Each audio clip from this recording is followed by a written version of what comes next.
वही चीज तुम्हें बार बार मिलती रहेगी। प्रकृति है, जिस चीज को हम खुशी से स्वीकार करेंगे, आनंद से स्वीकार करेंगे, वह वस्तु हमें बार बार मिलती रहेगी। क्योंकि ये दुनिया वेलकम के ऊपर आधारित है। जैसे आपका रिश्तेदार आपके घर में आएगा, यदि उसका अच्छा स्वागत हुआ तो बार बार आएगा, और नहीं हुआ तो सीधी सी बात है, बार बार आएगा। यदि कोई साधु तुम्हारे यहाँ बार बार आ रहा है तो सीधी बात है, को सिद्धांत तो सब पर लागू होगा। जितने अच्छी तरह साधुओं को तुम वेलकम करोगे, जितना तुम साधुओं की इज्जत करोगे, साधुओं को मानकर तुम अभाग्य मानोगे, साधु तुम्हें जन्म जन्म तक मिलते रहेंगे। बहुत बड़ा मोटिवेशन महान भाव। हमें क्या चाहिए? बस उसको कुछ नहीं करना, उसको वेलकम करना। मेरा सूत्र ही है, यदि तुम अज्ञानी हो, तुम्हारा ज्ञान का क्षोभन है नहीं है, कितने करो, कितने तुम मेहनत करो, तुम्हारा एक ही तरीका है, ज्ञान और ज्ञान की भक्ति शुरू कर दो, ज्ञान की और ज्ञानी की। बस तुम इतना समर्पित हो जाओ, इतने समर्पित हो जाओ, आपका ज्ञान बढ़ना चालू हो जाएगा। आप कुछ भी समझ में नहीं आ रहा है, लेकिन तुम समर्पित हो जाओ, हम समझ के रहेंगे। चाहे एक दिन लगे, चाहे 2 दिन लगे, चाहे 1 भाव लगे, चाहे 2 भाव लगे, चाहे 100 भाव लगे, लेकिन मैंने संकल्प कर लिया है, मैं यह ज्ञान समझ के रहूंगा। बस एक उपधान आता है, उपधान का अर्थ होता है संकल्प शक्ति। किसी कार्य करने को तुम यूं चल पड़ते हो, क्या कर रहे हो? बोले ये कार्य मैं करने जा रहा हूं। संकल्प हो जाए तो ठीक, नहीं हो जाए तो ठीक, कभी नहीं होगा। हो भी जाएगा तो फलेगा नहीं। 2-3 दिन पहले हमने कहा था एक निर्देश, हमारे शास्त्रों में आया, सबसे पहले आपका निर्देश क्या है? और निर्देश का अर्थ होता है लक्ष्य, और लक्ष्य के बाद होता है संकल्प। तुमने लक्ष्य तो बना लिया, मुझे मोक्ष जाना है, संकल्प किया है क्या? आपने लक्ष्य तो बना लिया है कि हमें पास होना है, संकल्प किया है क्या? तुम पढ़ने तो बैठ गए हो, लेकिन संकल्प किया है कि मैं पढ़ के रहूंगा, मैं याद करके रहूंगा, मैं समझ के रहूंगा। संकल्प शक्ति एक इतनी शक्ति है। 99% लोग इच्छा शक्ति करते हैं, बस इच्छाएं खूब जम के जमाएंगे, इतनी इच्छाएं जगा लेंगे, इतनी इच्छाएं जगा लेंगे कि वो इच्छाओं में जल करके नाश हो जाता है, डिप्रेशन में चला जाता है। इच्छा शक्ति बहुत खतरनाक है। इच्छा शक्ति में व्यक्ति डिप्रेशन में जाता है, क्योंकि इच्छाएं कर लेता है। इच्छा शक्ति के साथ साथ संकल्प शक्ति होना चाहिए। संकल्प का अर्थ है कि तुम समर्पित हो जाओ, बस मुझे ये कार्य करना है, मैं करूंगा, मुझे ये पहाड़ चढ़ना है, मैं चढ़ के रहूंगा। बस संकल्प शक्ति, संकल्प शक्ति।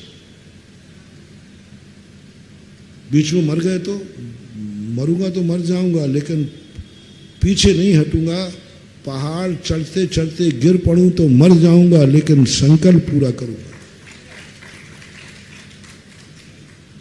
यदि पहाड़ चढ़ते समय आप पूरा नहीं चढ़ पाए और आपने संकल्प किया था, चिंता मत करना, ये कुदरत कल तुम्हें इतनी शक्ति देगी कि तुम मेरू पर्वत को भी पार कर दोगे। तुम नहीं कर पाए, लेकिन तुम्हारी संकल्प शक्ति थी। संकल्प थी मेंढक का कि मैं भगवान के दर्शन करके रहूंगा, नहीं कर पाया, मर गया बीच। संकल्प था कुछ भी हो, कैसा भी हो, मैं भगवान के दर्शन करूंगा, मर गया बीच। कोई फर्क नहीं पड़ा। कुदरत ने कहा इसका संकल्प तो था लेकिन ये पूरा नहीं कर पाया। कुदरत ने उसे देव बनाया और देव बना करके भगवान के दर्शन करा दिए, समोसन में दे दिया। लोग सबसे पहले यही डरते हैं, महाराज मैंने संकल्प कर लिया और पूरा नहीं हुआ तो, पूरा नहीं हुआ तो तुम कौन होते हो पूरा करने वाले? तुम्हें संकल्प करना है मैं ये करूंगा, बस नहीं कर पाओगे तो आपको कर्म ऐसी व्यवस्था बनाएगा। कर्म हमेशा संकल्पवान व्यक्ति की सहायता करता है, हमेशा सहायता करता है। अभी पूंजी नहीं होगी, वो अगला भाव निमित्त बनाएगा, तुम्हारी इच्छा पूरी करेगा, क्योंकि तुमने संकल्प कर लिया था। इच्छा पूर्ति नहीं करता कर्म। कर्म कभी भी किसी की इच्छाओं की पूर्ति नहीं करता, वो तो परेशान हो जाएगा। इच्छाएं तो व्यक्ति हर करता है, कर्म हमेशा संकल्प की पूर्ति करता है। इच्छा और संकल्प में कितना अंतर है? इच्छा तो अपन कुछ भी कर लो, संकल्प। मुनि दीक्षा का नाम मुनि की इच्छा नहीं, मुनि का संकल्प। मैं संकल्प है कि मैं मुनि बनूंगा, मेरा संकल्प है कि मैं मोक्ष जाऊंगा, पक्का है, ये संकल्प है मेरा, तभी तो मुनि बना हूं, मोक्ष मार्ग में गया हूं। कहाँ जाना है? मेरा संकल्प है मोक्ष, और मुझे पता है कि इस भाव में मोक्ष होने वाला नहीं है। दीक्षा के पहले मालूम था, हर दीक्षार्थी को मालूम रहता है कि इस भाव में मोक्ष होने वाला। जब मोक्ष होने वाला नहीं तो फिर मोक्ष मार्ग पे क्यों चल रहे हो? जब होने वाला ही नहीं है। आगम ने आज्ञा दे दी कि पंचम काल में मोक्ष नहीं है। जब मोक्ष नहीं है तो फिर मोक्ष मार्ग क्यों? है ही नहीं मोक्ष, तो फिर मोक्ष मार्ग क्यों? यही बहुत बड़ी कला है। नहीं है या है मुझे पता नहीं, मैं तो मोक्ष जाऊंगा और मोक्ष पहुंचने के पहले मरूंगा। कर्म कहेगा किस संकल्प के साथ मरा? रास्ते में तो मरा है ये, लेकिन कहाँ जा रहा था? मोक्ष जा रहा था। अब कर्म मुझे विदेश क्षेत्र में जन्म दिलाएंगे, चला जाओ यहाँ से, जा पूरा कर लो, क्योंकि संकल्प शक्ति। मेंढक का यही पूछा मरने के बाद ये कहाँ जा रहा था? बोले मंदिर भगवान के समोषण में। कर्म कहता है इसको ऐसी दशा भेजो कि अब कोई भी इसको कुचल नहीं सके और सीधा भगवान का दर्शन हो गया। तो संकल्प शक्ति का अर्थ ये नहीं है कि हम अपना कार्य पूर्ण कर सकेंगे। संकल्प शक्ति का अर्थ है मैं इस कार्य को करके रहूंगा, मुझे करना है, बस कितनी कठिनाई आ जाए। आज सुबह भी मैं कह रहा था स्वाध्याय में कि कठिन मार्ग जान के छोड़ो मत, चुनौती स्वीकार करो। ये कठिन मार्ग है, मैं इसे करके रहूंगा। ये मुझे समझ में नहीं आ रहा, मैं समझ के रहूंगा। मेरे से उपवास नहीं हो रहा, मैं उपवास करके रहूंगा।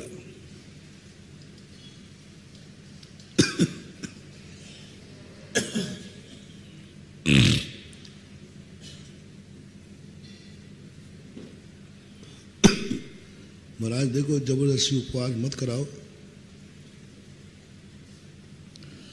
रात में हम सोने में खा लेंगे, और नहीं तो रात में अस्पताल में मिलेंगे, कोई फर्क नहीं पड़ता। तुम संकल्प करो मैं उपवास करूंगा, और शाम को तुमसे उपवास नहीं सद रहा है। ऐसी हालत हो गई कि डॉक्टर कहता है कि यदि अब तुमने पानी नहीं लिया तो फिर कफन लाओ, तुम मर जाओगे। डिहाइड्रेशन हो गया है, तुम्हें पीना पड़ेगा पानी। तो मेरा तो संकल्प था कि मैं आज उपवास करूंगा। अब तुम्हारे उपवास के में एक और मौत है और एक और संकल्प है। गुरु से पूछो, जनवाणी माँ से पूछो, तो जनवाणी कहेगी संकल्प क्या था? बोले उपवास का। थोड़ी बहुत गुंजाइश है? बोले कोई गुंजाइश नहीं, सीधी मौत है। ठीक है, पानी पी ले। अब उसका व्रत टूट गया कि नहीं? आधे में टूट गया। कर्म ने कहा, इसने कब तोड़ा? इसने संकल्प तो पूरा किया था, ताकत नहीं थी इसकी, फिर भी इसने संकल्प किया। अब कर्म तुम्हें, उपवास तो टूट जाएगा, लेकिन आगे जाके ऐसी शक्ति देगा कि तुमने एक उपवास तोड़ा है, 10 उपवास करने की शक्ति आएगी। मेरे शिविर में एक घटना घटी। 9वें उपवास पर व्यक्ति सीरियस हो गया। रात के 10-11 बजे की बात। बहुत उसकी स्थिति खराब। डॉक्टर ने कहा महाराज जी कोई उपाय नहीं। मैंने कहा भाई 10 लाख क्षण पर्व चल रहे हैं, रात्रि तो निकलने दो। ठीक महाराज, सवेरे आपको शिवरात्रि मरा हुआ मिलेगा। इसी समय तुरंत के तुरंत करना है, नहीं तो इसकी किडनी लीवर कुछ भी फेल हो सकता है। उम्र ज्यादा थी नहीं, उसको यार वो रोने लगा। बोले महाराज जी मेरा 10 उपवास करने का संकल्प था। बस उसने संकल्प कहा, उसकी आंखों ने संकल्प कह दिया, उसके आंसू ने संकल्प कह दिया कि मेरा संकल्प टूटना नहीं चाहिए। मैंने कहा बस आज संकल्प तेरा था और उस संकल्प को तोड़ने की वेदना तुझे है। जा, गुरु आज्ञा है, संकल्प तोड़ दे। तुझे एक दिन ऐसी शक्ति आएगी कि तू 10 नहीं 16 उपवास करेगा। और वही हुआ। रोते रोते मैंने आदेश दिया, ले जाओ। 10 लाख क्षण पर्व के रात में मुझे अस्पताल भेजना पड़ा, और उसको वेदना इतनी थी कि मेरा एक दिन और निकल जाता। उन्हें कोई चिंता नहीं करो, संकल्प था ना, संकल्प तुम तोड़ा नहीं है, टूटा है। संकल्प तोड़ा नहीं है, टूटा है। एक और मौत थी, एक और उपवास था। हानि लाभ जिंदा रहने में था कि मरने में था? मरने में क्या मिलने वाला है? स्वर्ग मिलेगा। यहाँ जिंदा रह जाएंगे तो अगली साल का शिविर फिर मिल जाएगा। मैंने उसको समझाया, मैंने कि तू मर भी जाएगा तो वहाँ स्वर्गों में देव में शिविर में फिर कुछ नहीं मिलने वाले। वहाँ 10 उपवास तो क्या एक ही उपवास नहीं कर पाएगा। और अभी एक दिन का नियम टूट गया तो अगली साल फिर शिविर में आ जाएगा, फिर तेरी ताकत आ जाएगी। उसने तोड़ा नहीं, टूट गया। बाद में उसने 2 साल के बाद 16 कारण के 16 उपवास किए। ये ताकत है संकल्प शक्ति की। आज सुबह मैंने कहा कि 2 व्यक्ति हैं, दोनों व्यक्ति कमजोर हैं। एक व्यक्ति कहता महाराज जी व्यर्थ है स्कूल जाना, मैं पास हो ही नहीं सकता, मैं बहुत मूर्ख हूं। दूसरा कहता महाराज मैं भी पास नहीं होऊंगा। तो मैंने कहा नहीं, पास हो या नहीं हो स्कूल तो जाओ। बोले महाराज जी काहे के लिए जाओ? जब पास होना ही नहीं है हमें, किसी भी हालत में नहीं होगे। नमोकार मंत्र पढ़ा दो, वही याद नहीं हो रहा, नहीं तुम स्कूल जाओ। एक तो कहता महाराज जी स्कूल जाने से कोई मतलब नहीं, दूसरा कहता है महाराज जी कह रहे हैं तो चलो चलते हैं। वो चला गया, उसको 10 नंबर मिले, फेल हो गया। और जो नहीं गया, जो फेल के डर के कारण स्कूल नहीं गया और एक फेल के डर के कारण स्कूल डरा नहीं स्कूल चला गया, बताओ दोनों में श्रेष्ठ कौन है?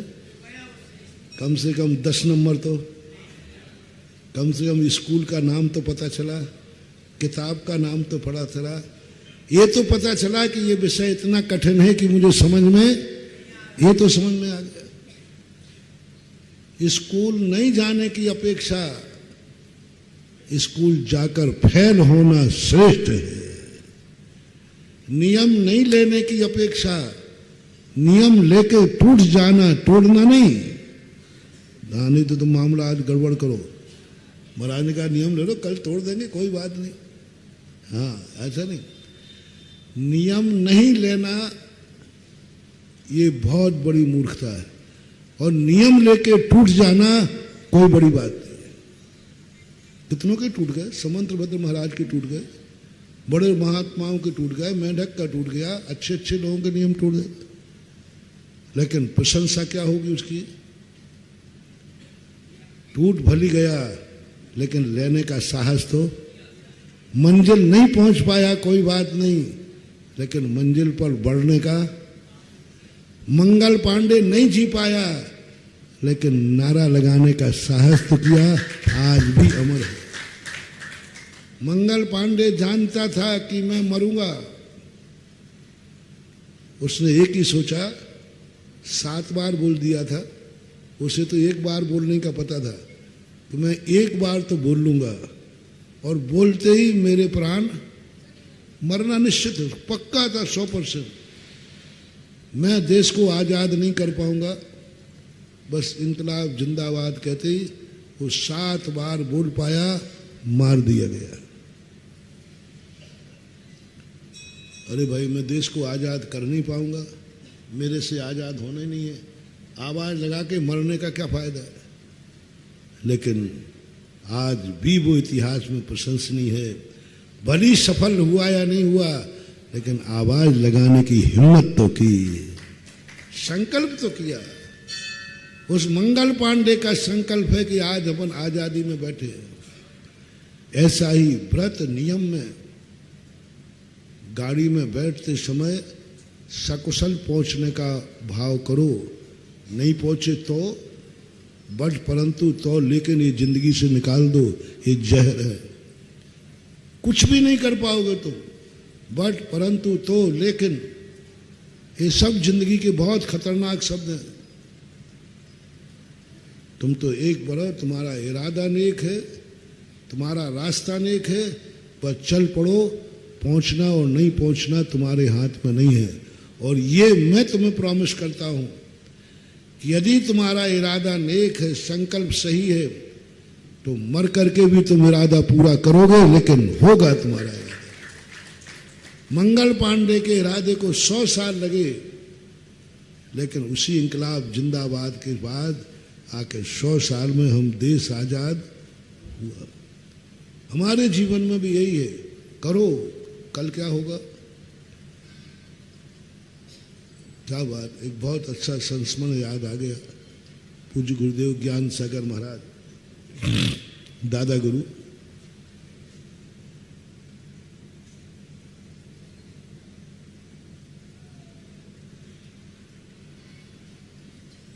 ब्रह्मचारी अवस्था में थे। पूज्य वीर सागर महाराज जी के संग में शूद्र के जल का त्याग किया जाता था।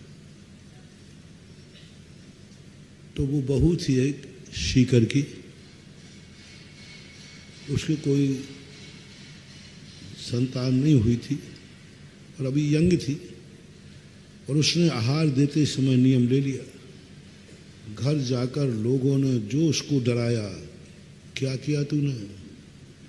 मालूम शूद्र के जल का पानी, बुढ़ापे में तेरे यहाँ कोई पानी देने वाला नहीं है, कौन देगा? हाली बीमारी हो जाए तो कौन देगा? इतना डराया उसको, इतना डराया। आप लोग धर्मात्माओं को डराते हैं, डाकू तो धनवान को डराता है, दे रहा है नहीं तो। और तुम लोग इतने खतरनाक हो, धर्म छोड़ रहा है नहीं तो। खतरनाक कौन? डाकू कहता है धन छोड़ रहा है कि नहीं, ला मुझे दे। और ये जो सबसे बड़े डाकू हैं घर, जो कहते हैं तू धर्म छोड़ रहा है नहीं तो मर। 90% लोग हतोत्साहित करते हैं। आप देखना, कोई यदि आपसे कोई धर्म की बात कहे कि महाराज की पंच कल्याणक होना यहाँ, और मेरा मन है कि 100 धर्म की बोली लूं, बोला कितने परिवार के लोग कहेंगे बहुत अच्छा, बहुत अच्छा, बहुत अच्छा, चिंता मत करो, बोली लेना, कोई कमी पड़े तो है, कोई चिंता नहीं करना, लेना है ना, हाँ लेना, कोई लेना तो, कमी पड़े तो मैं साथ हूं, कमी पड़े तो मैं साथ दे दूंगा, घबराना नहीं। पहले घर से शुरू करता हूं। किससे शुरू करूं? माँ बाप से शुरू करता हूं। बेटे ने कहा, बहू ने कहा सासू माँ से, माँ मेरा भाव है कि मैं इंद्राणी बनूं। कितनी सासू कह देंगी बेटे क्या बात है, तूने ये भाव किया यही बहुत है, बन, कोई चिंता नहीं करना, पैसे की बोली का कुछ मत सोचना, तुझे बनना है बन, पीने की जायदाद तो बिक जाएगी लेकिन तुझे बनना है तो बन। कितने % बहू को ऐसा कहकर के उत्साहित करेंगे?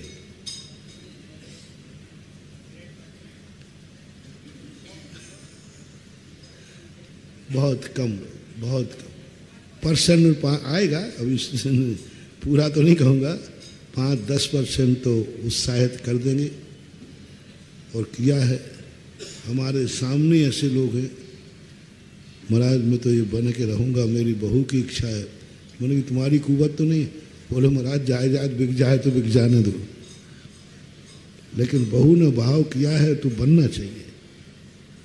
चलो तुमने कोई दान देने का भाव किया तो तुम्हारी पत्नी, कितने % पत्नी ये कहेगी क्या बात है, हाँ मैया मेरा मन है कि मंदिर बन रहा है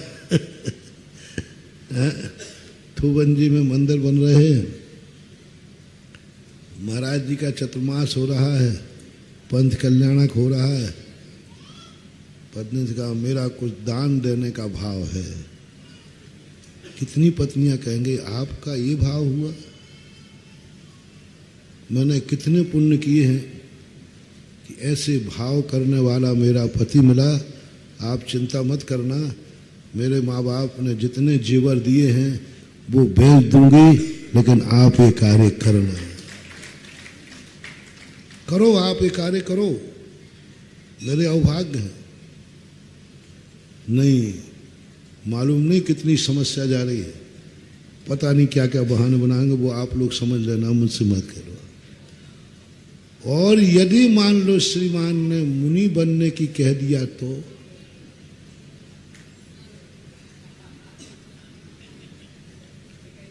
फिर तो कहो वो शाम को वो महिला मानव आयोग में ना मिल जाए।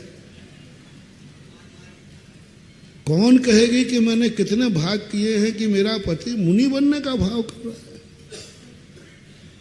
मुनि बनने का भाव, मैं उसकी पत्नी हूं। राजुल की तुमने दुर्दशा कर दी भजन लिख लिख करके। राजुल इतनी निकृष्ट नहीं थी, राजुल को मात्र एक अंतर्मुहूर्त के झटका लगा, उसके बाद वो कहती है नहीं, मेरे कितने भाग्य हैं कि मैं तीर्थंकर की मंगेतर बन करके मरूंगी। उससे कहा कि अभी तुम्हारी शादी थोड़ी होगी, बारात भी नहीं लगी अभी तो, कोई दूसरी शादी मिल जाएगी। बोले नहीं, सारे संसार की चक्रवर्ती की पटरानी बनने की अपेक्षा मैं तीर्थंकर की मंगेतर बनकर के श्रेष्ठ है, तीर्थंकर की मंगेतर। और वो मुझे संकेत करने आए थे, हमारी 10 जन्म की प्रीति थी, अकेले कैसे मोक्ष चले जाते। जिससे प्रीति होती है अच्छे मार्ग पर, तो वो तो यहाँ इसलिए जूनागढ़ आए थे हमें संदेशा देने के लिए कि अपन को इस संसार में नहीं फंसना है, सच्चा मार्ग गिरनार पर्वत का है। क्या पॉजिटिव सोच उसका था, पॉजिटिव सोच था। ये सब भजन में लिख दिए गए कि राजुल का दशा ऐसी हो गई, 12 मासा लिख दिया। हमें जब कल्पना पता चली, जब आप लोगों ने एक भजन, पहले तो मैं भी मानता था ये दुष्दशा हुई होगी, फिर बाद में जब एक भजन तुम लोगों सुना हमारे आचार्य श्री की माता के ऊपर, कैसे रखे मन धीरा रे तीनों भैया निकल गए। अरे मैंने कहा ये सब बदमाश लोग हैं, अपने जैसा तो। अरे भाई उसी मुझे मालूम था इसलिए मैंने कहा यदि आप सुनोगे तो आपको कैसा लगेगा। तीनों भैया निकल गए, दोनों बिटियां निकल गई, तो महाराज जी बहुत साल ऐसी माता यदि रो रही है तो आपको महाराज जी रोना जायज है। तीनों भैया निकल गए। अरे जब मुझे पता था, जब मैंने कहा क्यों बदमाशी कर रहा हो, लिख रहा हो भजन, उसी माता का परिणाम है कि तीनों भैया को निकाला उसी ने। तीनों भाइयों को निकालने का श्रेय माता को है, उसको निकाला, बेटियों को निकाला, स्वयं निकली और पूरे पति को भी निकाल दिया। निकाले उसी ने। वो तो खुश हो रही थी, चलो एक निकल गया, दूसरा निकल गया, तीसरा निकल गया। लेकिन तुम्हें तो अपने जैसा दिखता है ना। तो राजुल का 12 मासा बिल्कुल झूठा है। राजुल तो जन्मजात बैरागनी थी, वो तो अवभाग्य मानती है, मेरे धन है जो मैं ऐसे तीर्थंकर की पत्नी मंगेतर के नाम से जानी जाऊंगी। क्या रखा शादी में, क्या रखा शादी में?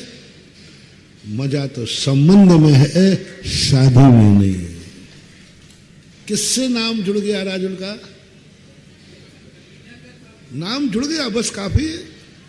जब जब नेमिनाथ का नाम लिया जाएगा राजुल का नाम आएगा। क्या रखा शादी में, क्या रखा इस संसार में? बस मेरा नाम नेमिनाथ भगवान के साथ जुड़ गया है, बस मैं रहूं।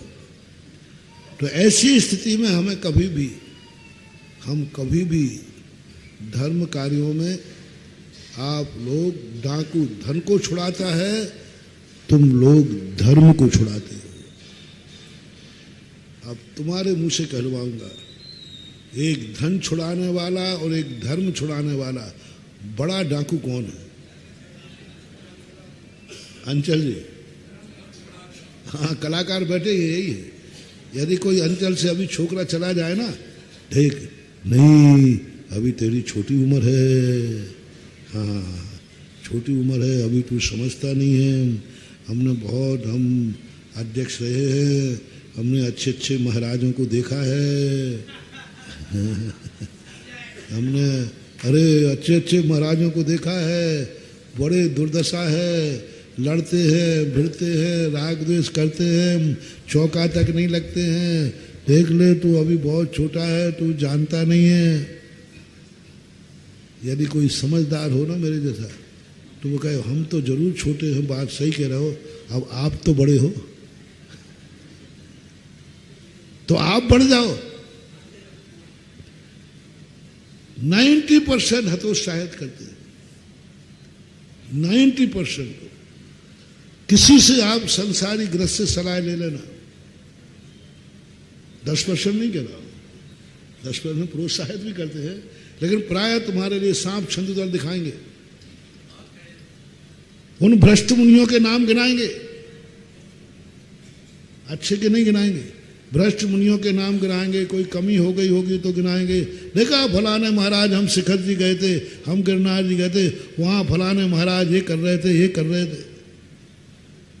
एक कंजाइश मेरे पास आया जयपुर में, बोले महाराज जी आप बहुत नाराज होते हो हम लोगों के पीछे, तो आप पड़े ही रहते हो।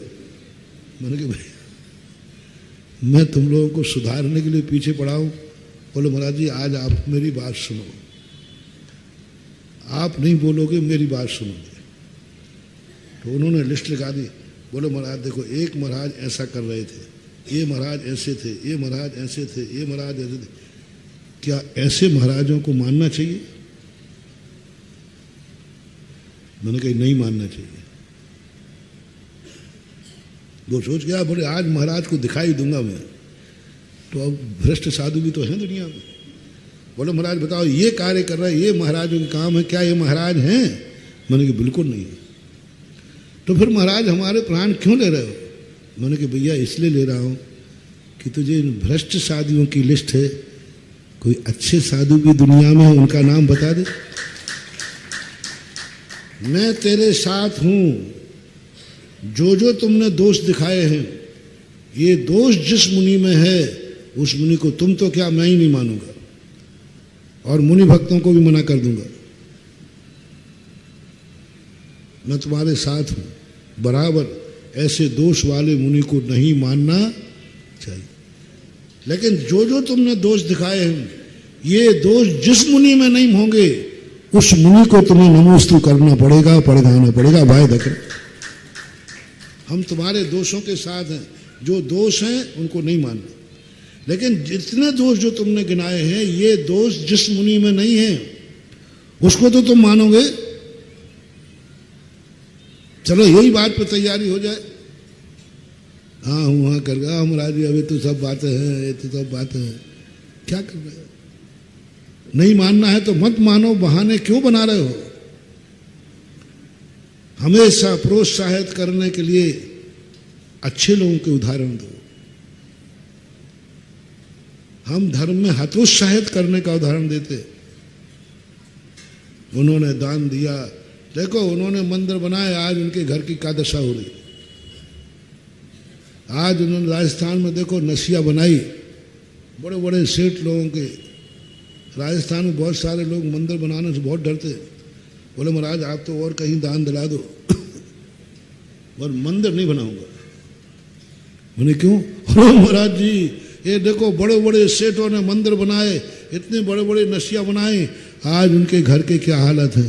अरे मैंने कहा ये तो सब बर्बाद कर देंगे हमारे धर्म को। फिर मैंने उसका सर्वे किया। मैंने कि हरे अज्ञानियों, भोले प्राणियों, मंदिर बनाने से नाश नहीं हुए हैं वो। मंदिर बनाने वाले वंश में ऐसे पाप हो रहे हैं। देखो इनके व्यसन देखो। कोई व्यसनी परिवार का व्यसन करे तो इतना बड़ा पाप नहीं है। तुम उस घर में व्यसन कर रहे हो जिस घर ने मंदिर बनाए। उनकी आदत तो देखो क्या है, और उनका तुम उस मंदिर पे मालिक बन करके बैठे हो।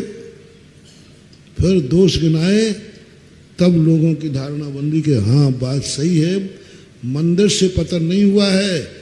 मंदिर बनाने वाले वंश में जन्म लेकर उन मार्ग पे जाना, गलत मार्ग पे जाना। मंदिर है उसकी तुम पूजा पाठ नहीं कर रहे।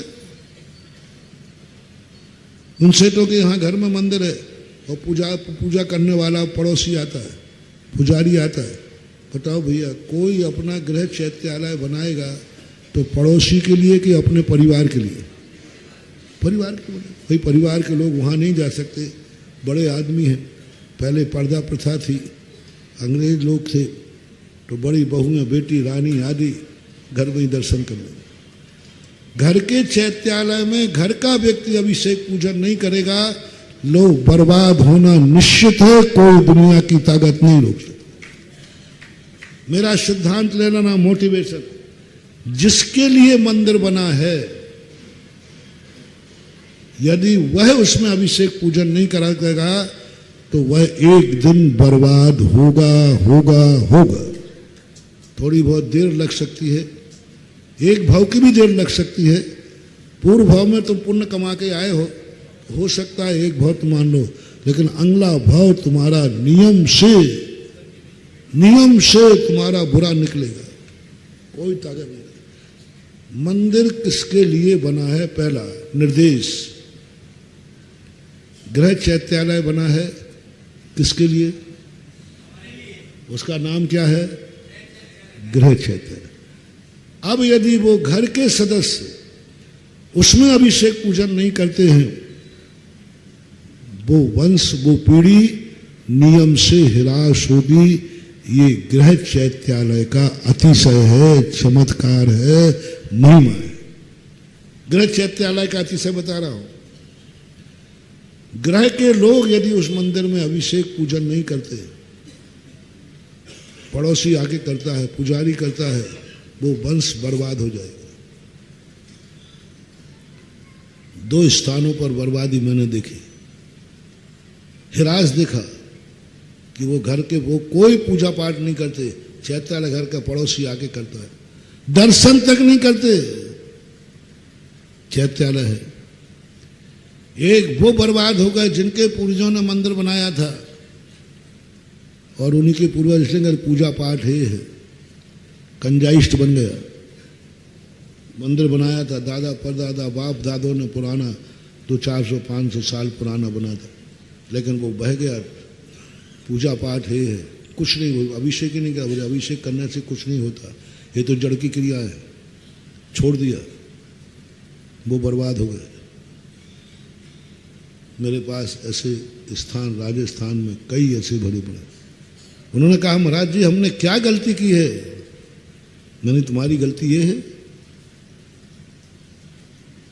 और या फिर आप इस चैत्यालय को उत्थापन कर दीजिए, उत्थापन कर दीजिए, या तो आपके लिए बनाया गया है तो आप पूजा अभिषेक शुरू कीजिए। महाराज मैं नहीं कर पाऊंगा, मैं नौकरी पे हूं, मैं ये हूं बहुत। तो मैंने कहा आप चैत्यालय को उठाकर पंचायती बना दीजिए। कई गृह चैत्यालय मैंने उठवाकर मंदिर की पंचायत में लगाए। पंचायत में बैठा, पंचायत से पूछे, या तो नाम गृह चैत्यालय करो, या उस चैत्यालय की महिमा करो, और या फिर उसको गृह चैत्यालय उठा करके पंचायती करो, तो तुम दोष से बच जाओगे। दूसरा मोटिवेशन, आपके मोहल्ले में नगर में मंदिर बना, किसके लिए बना? जितने को बनाओ, मुझे कोई आपत्ति नहीं है। बनाते समय बताओ कि कितने लोगों को ध्यान में रख करके मंदिर बन रहा है। सुभाषगंज मंदिर कितने लोगों को ध्यान में रख के बना? गांधी पार्क से ले लो एरिया। अब इस एरिया में इनके लिए मंदिर बना है, और इस एरिया में रहने वाला जैनी यदि मंदिर में अभिषेक पूजन नहीं करता तो नियम से महानुभाव पत्थर की लकीर है, आज नहीं कल वो बर्बाद होगा होगा होगा। ये मंदिर का अतिशय है, ये मंदिर का अतिशय मान रहा हूं मैं। किंचित मात्र भी इसमें अंतर मत समझना। इन मंदिर की स्थापना का अतिशय, अतिशय 2 होते हैं, एक विकास करने वाला और एक विनाश करने वाला। अतिशय किसे कहते हैं? आश्चर्यकारी घटना घट जाना। विनाश होना भी अतिशय है। जैसे चोर ने मंदिर में घुसा, अंधा हो गया, क्या मानोगे इसको? अंधा गया, आंखें आ गई, अतिशय, दोनों अतिशय। एक गया अंधा हो गया, अतिशय है कि नहीं? एक गया अंधा भी आंखें आ गई, अतिशय है। एक मंदिर में घुसा, मक्खियों ने खा लिया अंग्रेजों को, अतिशय है। तो इस मंदिर के बनने से, जो भी मंदिर बन रहे हैं, जितने एरिया के लिए बना है, उस एरिया में रहने वाला व्यक्ति बर्बाद हो गया, ये अतिशय है। यह भाव नहीं तो अगला भाव तो कोई चूक ही नहीं सकता, होगा जरूर, क्योंकि तुम्हारे लिए मंदिर बना था, तुम्हारे लिए भगवान सिद्धालय से आए थे। देखो तो सही, क्या तुम लोग क्या समझते हो रे? मजाक समझ रहे हो? तुम्हारा मेहमान तुम्हारे घर में आए और तुम बाहर खिसक जाओ तो? मेहमान घर में आया और तुम धीरे से खिसक गए, और जब तक वो मेहमान रहा तुम आई नहीं घर में, दोबारा आएगा? ये मंदिर ऐसे है। मंदिर भगवान सिद्धालय पहुंच गए थे, कभी नीचे आने वाले नहीं। तुम्हारे लिए सिद्धालय से नीचे आए। कोई इनको बुला नहीं सकता था, कोई ताकत नहीं थी। जनवाणी माँ ने मार निकाला और मुनियों को तैयार किया। मुनि से कहा तेरे निमंत्रण पर भगवान आ जाएंगे। तो मुनि ने कहा मुझे जरूरत ही नहीं भगवान की, मैं क्यों भगवान को नीचे बुलाऊं, मैं खुद ही ऊपर चला जाऊंगा। महान आत्माएं बड़ों को नीचे नहीं बुलाती हैं, वो खुद बड़ों के पास ऊपर चली जाती है। महान आत्माएं बड़ों को अपने पास नहीं बुलाती हैं, वे खुद बड़ों के पास जाती है। बोलो, बड़े अपने पास आए ये ठीक है कि अपन बड़ों के पास जाए ये ठीक है? सावधान, हम मुनि लोग बड़े हैं, हम लोग भगवान को अपने पास नहीं बुलाते, हम लोग भगवान के पास जाएंगे। वो बड़े हैं, वो महान है। मैं कभी भगवान को नहीं बुलाऊंगा, भगवान मेरे खातिर नीचे आ जाओ, नहीं, मैं ही ऊपर आ जाऊंगा। इसलिए मुझे जरूरत नहीं है भगवान की। जनवाणी कहती है तुझे जरूरत नहीं है, इन श्रावकों के खातिर, अपने भक्तों के खातिर, क्योंकि तेरी सिफारिश के बिना भगवान आएंगे ही नहीं। तुझे सिफारिश लगाना पड़ेगी।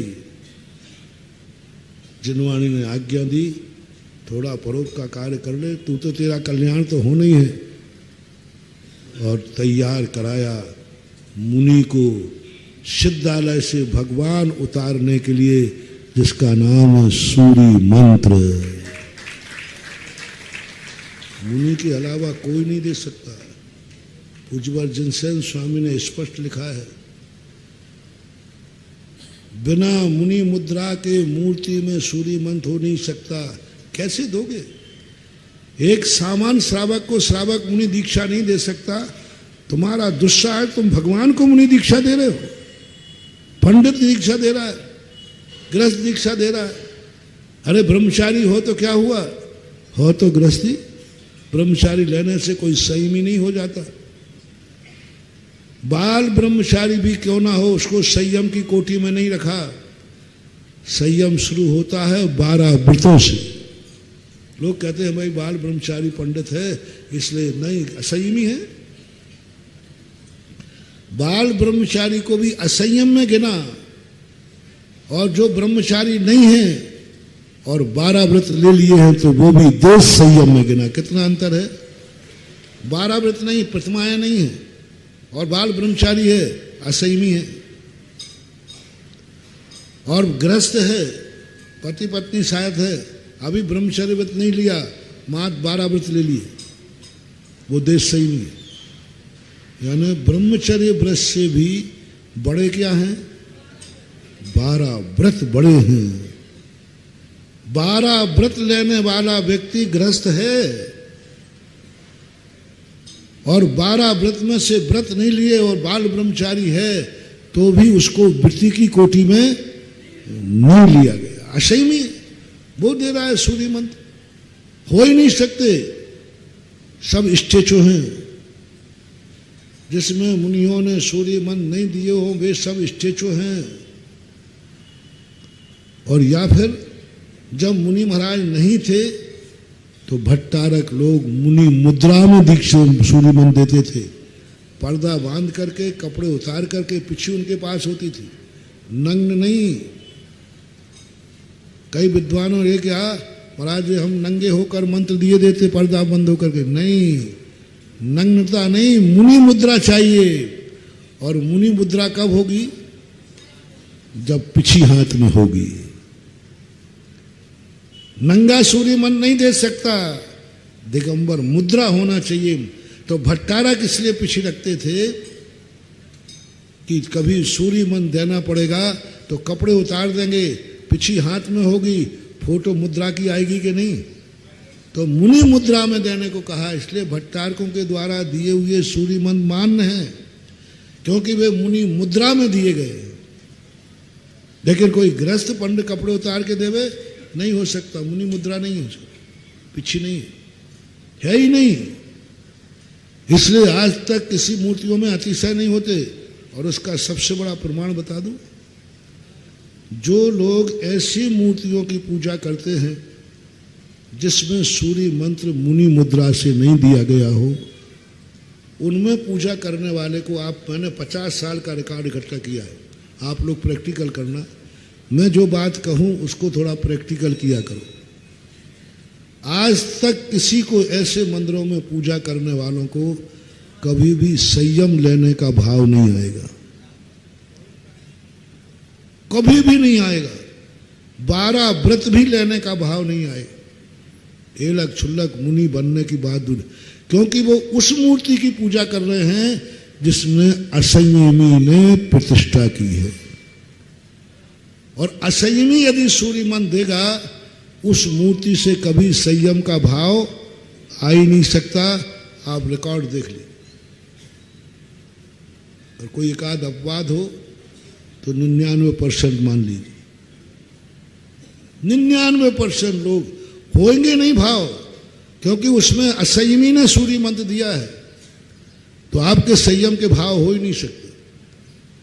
लेकिन जिस मुद्रा में किसी मुनि महाराज ने दिया हो, भली वो मुनि बने या नहीं बने, लेकिन मुनि बनने के लिए तड़पेगा और मुनि की भक्ति जरूर करेगा। जिस मुनि ने सूर्य मंत्र दिया हो, ऐसी मूर्ति की पूजा करने वालों को नियम से मुनि के प्रति भक्ति रहेगी, श्रद्धा रहेगी, और भाव करेगा कि वो दिन कब आएगा जब मैं भी न बन पाए। कोई बात नहीं, नहीं बन पाए, नहीं बन पाए मैंने पहले कह दिया, बनना नहीं बनना अलग चीज है, लेकिन बनने का संकल्प होना अलग चीज। तो ऐसी स्थितियों को लेकर के तुम्हारे लिए मंदिर भगवान उतारे गए।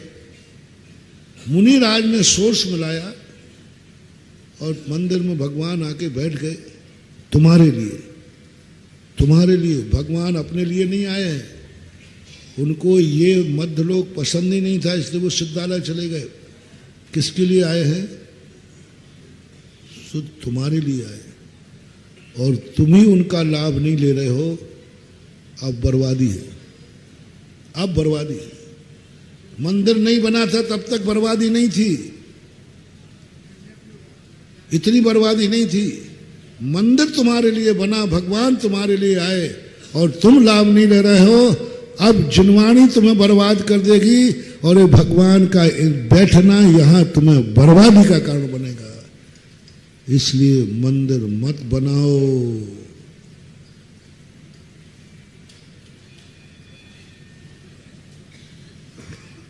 ये लगा है, अभी कुछ नहीं बिगड़ा है। मैं सुभाषगंज मंदिर को मैं ले जाऊंगा, कहाँ ले जाऊंगा छोड़ो आप। और बना रहे हो तो ये मंदिर मेरे लिए बना है, हमारे लिए बना है, और मैं इसका लाभ नहीं लूं। जाओ, ऐसा संकल्प तुम कर लो, मंदिर मेरे लिए बना है, मैं लाभ लूंगा, मैं अभिषेक करूंगा। जाओ, ऐसा वरदान सिद्ध होगा। आज मूर्ति का दर्शन कर रहे हो, कल साक्षात भगवान का दर्शन करोगे। ये मंदिर अति